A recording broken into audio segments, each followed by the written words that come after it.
ಮಗುವನ್ನ ಶಾಲೆಗೆ ಬಿಡಲು ಹೋಗ್ತಿದ್ದ ವೇಳೆ ನಡೆದೋಯ್ತು ದುರಂತ. ಕಾಲೇಜು ಬಸ್ ಡಿಕ್ಕಿ ಹೊಡೆದು ತಾಯಿ ಮಗು ಸ್ಥಳದಲ್ಲೇ ಸಾವು.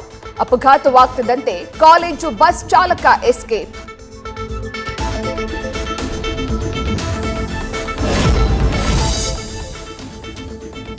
ಪೌರಾಯುಕ್ತೆಗೆ ಧಮಕಿ ಬೆನ್ನಲ್ಲೇ ಮತ್ತೊಂದು ಆಡಿಯೋ ವೈರಲ್.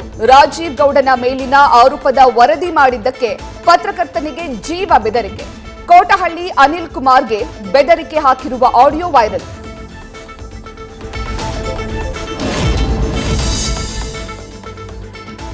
ಕಾರ್ಗೆ ಸೈಡ್ ಬಿಡಲಿಲ್ಲ ಎಂದು ಹೆದ್ದಾರಿಯಲ್ಲಿ ಗನ್ ತೋರಿಸಿ ಬೆದರಿಕೆ. ಬೆಂಗಳೂರು ಕುಣಿಗಲ್ ಹೆದ್ದಾರಿಯಲ್ಲಿ ನಡೆದಿದ್ದ ಘಟನೆ ವಿಡಿಯೋ ವೈರಲ್ ಆಗ್ತಿದ್ದಂತೆ ಪ್ರೀತಂ, ಲಿಖಿತ್, ಗಗನ್ ಬಂಧಿಸಿದ ಕುದೂರು ಪೊಲೀಸರು.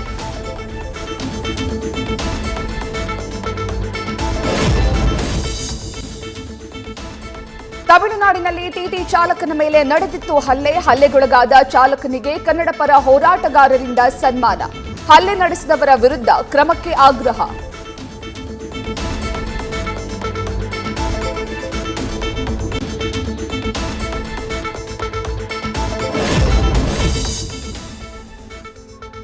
ವೀಕೆಂಡ್ನಲ್ಲಿ ಲಾಲ್ಬಾಗ್ ಫ್ಲವರ್ ಶೋಗೆ ಹರಿದು ಬಂದ ಜನಸಾಗರ.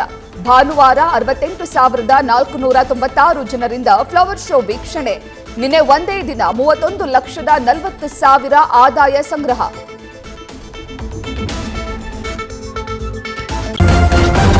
ನ್ಯೂಸ್ ಫಸ್ಟ್ ನಿರ್ಭೀತಿಯಿಂದ ನಿಮ್ಮ ಪರವಾಗಿ.